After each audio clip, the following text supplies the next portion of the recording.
Hello बच्चों, welcome back to my channel. तो आज हम देखेंगे class 7th English unit 3.4 the brook, उसके क्वेश्चन एंड आंसर। ओके, तो शुरू करते हैं। First is read the poem aloud with proper pace and rhythm. क्या बोल रहे हैं कि प्रॉपर पेस मीन्स साउंड और रिदम के साथ आपको ये पोएम को रीड करना है। ओके, तो वो आप तो खुद ही रीड करोगे। Now question number second, find the meaning of the following words और फ्रेजेस। वर्ड और फ्रेजेस की मीनिंग फाइंड आउट करनी है। रिजेस का मतलब raised narrow strips of a land, high edges of a heal.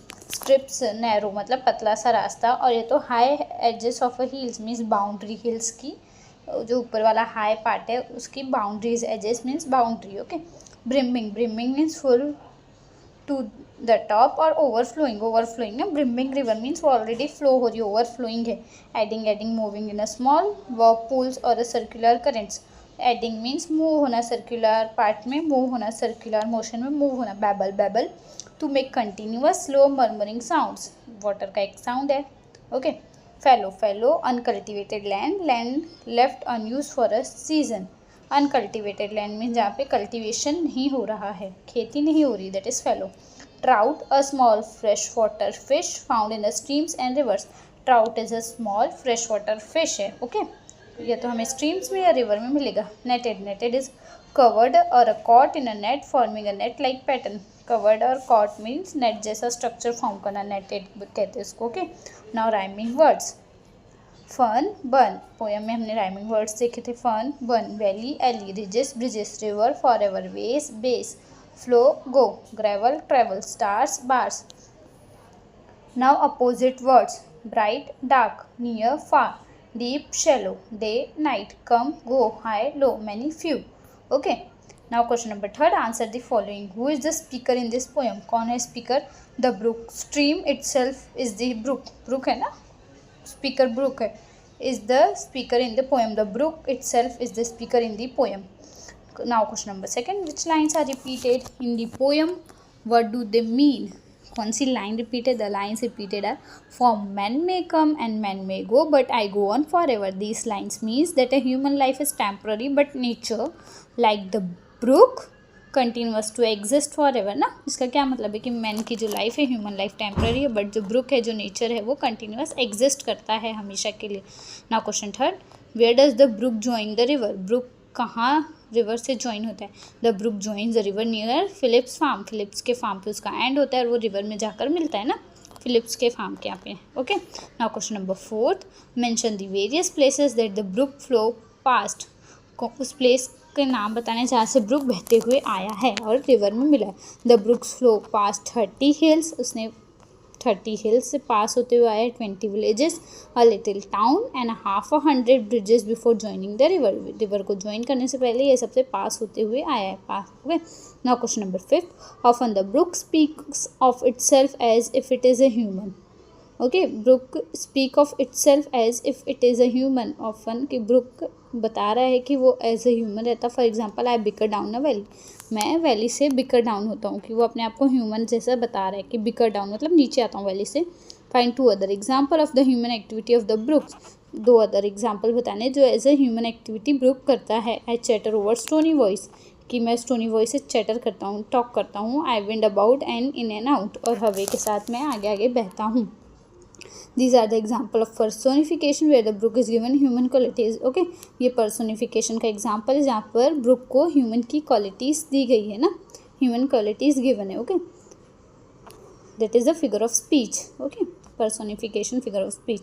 Now question number 4, spot and write any 3 alliterative phrases or sentence from the poem. Alliterative means repetition, same sounds का repetition होना। तो ऐसे 3 आपको phrases और sentence बताने हैं poem से। Okay, तो first is by 30 hills I hurry down, second is I chatter over stony ways, third is with willow weed and mellow. These are the 3 alliteration. Now question number 5, this is the preposition you find is in this poem. इस poem में बहुत preposition भी थे। Some preposition from the poem is in, by, between, among, over, under, along, down, on, above, round, past, to. Okay, these are the preposition in the poem. Now question number 6, list the phrases which have the expression many a. आपको phrases लिखना है जिनका expression many a है। With many a curve my banks I fought, by many a field and fallow, and many a fairy foreland set. Okay, these are the example of many expression phrases. Okay, now question number 7. The poet uses words to create a picture or images in the reader mind. For example, in sparkle out among the fern. तो आपको write down other lines that create images or picture in your mind. आपको ऐसी 3 lines जो आपके mind में image create कर रही है. I chatter over stony voice. Second is I make the netted sunbeam dance. Okay, sunbeam net जैसा structure form हो रहा है, सनबीन ऐसे लग रहा है डांस करे. With willow weed and mallow. Okay, weed is a type of flower, mallow is also flower. Okay, now question number 8. Write a short autobiography of a brook. 20 to 30 lines में autobiography लिखनी है brook की. तो sample answer, I am a brook, a cheerful sparkling stream born high up in the mountains. I began my journey from a tiny spring bubbling between rocks and ferns. As I flow down the hills, I sing the dance over pebbles, murmuring happily. I pass through green fields, quiet villages, and under little bridges where children wave at me. Birds skim over my surface and fishes. सब book के बारे में कि वो एक cheerful sparkling चमकता हुआ stream है, हाई माउंटेन से आया है. और जर्नी कहाँ से स्टार्ट होती है? टाइनी स्प्रिंग से. बबलिंग होता है रॉक्स के और फर्न्स के बीच में से आता है, रॉक्स पत्थर और फर्न्स प्लांट से. As I flow down the hills I sing the dance over pebbles murmuring happily. जैसे वो फ्लो डाउन होता है तो वो मरमर करते हुए आगे बढ़ता है. I pass through green fields, green field से, विलेजेस से और लिटिल ब्रिजेस से पास होते हुए आता है, वहाँ जहाँ पे चिल्ड्रंस मज़े लेते हैं उस ब्रुक का, वहाँ पे वो बच्चे इंजॉय करते हैं. Bird skims over my surface. Birds उस सरफेस को टच करके ऊपर उड़ जाते हैं. And fishes swim within me. और फिश साथ में ही स्विम करते हैं मेरे. Sometimes I rest under the shade of a trees and watch the sunlight dance on my ripples. और कभी कभार मैं जो ट्री का शेड है उसमें आराम करता हूँ और देखता हूँ कि सनलाइट कैसे डांस कर रही है. I have seen many generations of people come and go but I never stop. और ब्रुक क्या बोल रहे हैं कि मैंने बहुत सारी अपने जनरेशन पीपल की जनरेशन देखी है बट मैं रुका नहीं. I go on flowing endlessly carrying memories of every flower, leaf and cloud reflected on me. और आई गो ऑन, मैं हमेशा बहते गया और मेरे पास बहुत सारी मेमोरीज है फ्लावर्स की, लीफ की एंड किसकी? क्लाउड की. I join the great river adding my song to its mighty music. और मैं बाद में जाकर बड़ी सी रिवर से मिल जाता हूँ. For man may come and man may go but I go on for ever. Man आते हैं मैन जाते बट मैं हमेशा कंटिन्यूस बहते रहता हूँ. Okay okay, now question number 9. Which other things in nature can say. For man may come and man may go but I go on for ever. ना ये कि ब्रुक क्या बोले कि मैन आते मैन जाते बट मैं हमेशा. Other things in nature that can say this. The sun it rises. Sun क्या बताते हैं कि वो राइज होता है. The rise and sets every day never stopping. ना डेली राइज होता है, डेली सेट होता है, वो स्टॉप नहीं होता है. वो स्टॉप हो जाएगा तो दिन नहीं होगी या तो रात नहीं होगी ना. The wind it blows continuously around the earth. Wind हवा कंटिन्यूसली ब्लो होती रहती है ना अर्थ के around. The sea it waves never ceases. जो कंटिन्यूसली वेव्स आती रहती है वो कभी स्टॉप नहीं होते. Mountains they stand firm through ages. वो हमेशा स्टैंड ही रहते हैं. वो मीन्स ऐसे मीन्स हमेशा खड़े ही रहते, स्टैंड ही रहते. Okay, the moon and the star they shine for ever through people change.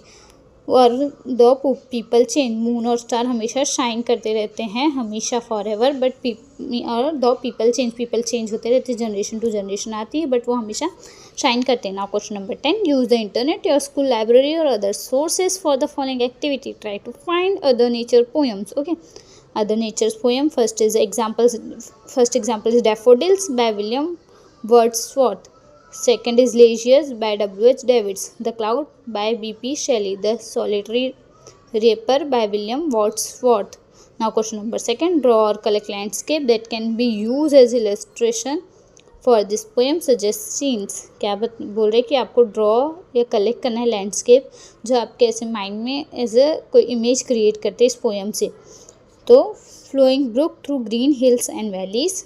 Book flow हो रहा है ग्रीन हिल्स और वैली से. Small bridges and farms, fields and villages along the river bank. Fourth is birds flying about the stream. Fifth is brook joining the river at a sunset. Okay, these are the landscape that can use as a illustration for this poem. illustration means as a image create करें आपके mind में. Okay, तो यहाँ पर chapter का explanation, chapter के question and answer का, sorry poem के क्वेश्चन एंड आंसर का एक्सप्लेनेशन खत्म होता है। अगर वीडियो यूजफुल लगे तो प्लीज़ वीडियो को लाइक, चैनल को सब्सक्राइब और अपने दोस्तों के साथ ज़रूर शेयर करो। तो मिलते हैं नेक्स्ट वीडियो में, तब तक के लिए बाय बाय, टेक केयर बच्चों।